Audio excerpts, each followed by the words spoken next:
안녕하세요. 오늘 함께 공부할 문제는 연세대학교 인문사회통합계열 5호 문제 2번입니다. 그럼 문제 먼저 확인해 볼게요. 2-1은 제시문 다와 라의 핵심 논지를 찾는 문제입니다. 두 제시문을 연결하라는 단서가 달렸는데요. 이 단서를 통해 두 제시문의 공통점이 있음을 알 수 있습니다. 2-2는 다와 라에 드러난 사회 문제의 대안을 찾으라는 문제입니다. 이 문제에서도 단서가 달렸습니다. 이 전편에서 살펴보았던 제시문 가와 나를 토대로 제시하라는 것이죠. 복기에 보면 두 제시문은 팬데믹 상황에서 정부가 했던 조치들에 대한 긍정 혹은 부정적인 시각을 보이는 글이었습니다. 제시문 다는 뉴스 앵커와 기자의 대화입니다. 대화를 통해 코비드19로 인한 사회의 문제를 알 수 있어요. 첫 번째 문제는 복지의 사각지대가 발생한다는 것입니다. 감염병 확산으로 인해 학교 교육이나 의료 서비스 등이 중단되고 이에 따라 결식 아동이 영양결핍에 시달리는 경우나 장애나 중증 만성 질환을 앓고 있는 아동의 심각한 건강 문제가 초래될 수 있다고 합니다. 두 번째는 아동의 학대 가능성이 높아진다는 거예요.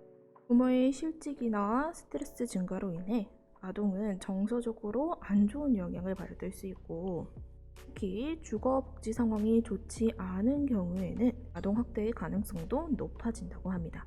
따라서 이러한 사회 문제의 대응책이 마련돼야 한다고 말해요. 제시문란은 정부의 통제 수준에 따른 사회 불안 정도를 보여주는 그래프가 제시되어 있어요. 낮은 수준의 통제는 감염병 확산이 심각하지 않은 상황에서 사회 불안 정도가 1 이하로 낮지만 심각한 상황에서는 3 이상으로 높아지는 것을 알 수 있습니다. 이와 반대로 높은 수준의 통제는 감염병 확산이 심각하지 않은 상황에서는 2 이상으로 높지만 심각한 상황에서는 2 이하로 낮아지는 것을 확인할 수 있죠.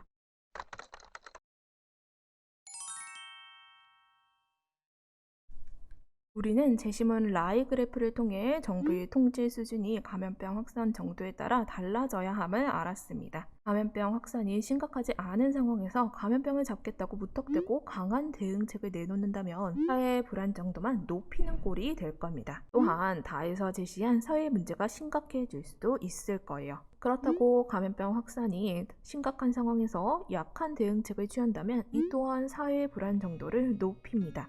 확산이 심각해질 때에는 강한 통제를 하면서 다에서 제시한 사회 문제에 대한 구호 조치를 취해야 합니다.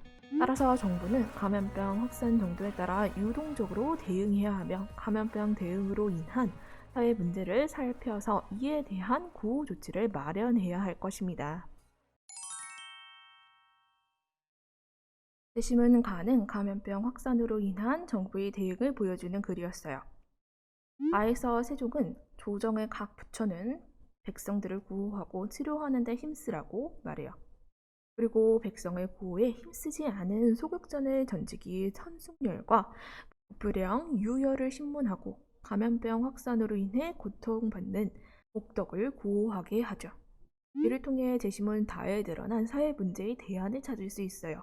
감염병 확산으로 인해 여러 사회 문제가 발생할 수 있지만 사회는 특히 아동과 관련된 사회 문제가 드러나 있어요. 아동은 좋지 못한 상황에 놓였을 때 이를 스스로 해결할 힘이 없거나 해결 방법을 알지 못합니다. 따라서 주변 어른의 도움이 필요한데요. 각 부처, 특히 교육부나 여가부가 취약 아동을 파악하고 그들의 상태를 면밀히 관찰하며 필요한 구호 조치를 취해야 합니다. 다음으로 제시문 나는 감염병 확산에 대한 정부의 대응을 비판하는 조르조 아간벤의 입장을 담은 글이었어요. 그는 정부의 대응을 광적이고 비합리적이며 전혀 근거 없는 비상조치들이며 터무니없이 과도한 대응이라고 말합니다. 이러한 입장은 정부의 대응에 대한 사회 불안이 높을 때 더 심해질 거예요. 따라서 사회 불안을 낮추기 위해 정부의 대응책이 광적이고 비합리적이며 전혀 근거 없는 비상조치들이 아님을 설파해야 합니다. 국민이 충분히 납득할 수 있도록 비상조치들이 감염병 확산을 낮춘다는 데이터로 설득해야 할 거예요. 또한 방역수칙을 정하는 위원회에 소상공인단체 같은 시민단체 대표를 참여시키는 것도 한 방법일 수 있을 겁니다. 자, 여기까지 연세대 인문사회 통합계열 5호 문제 2번을 살펴보았습니다. 각 문항별로 연세대에서 화학하려 했던 학생의 성취 기준은 다음과 같아요. 다음에 또 봅시다.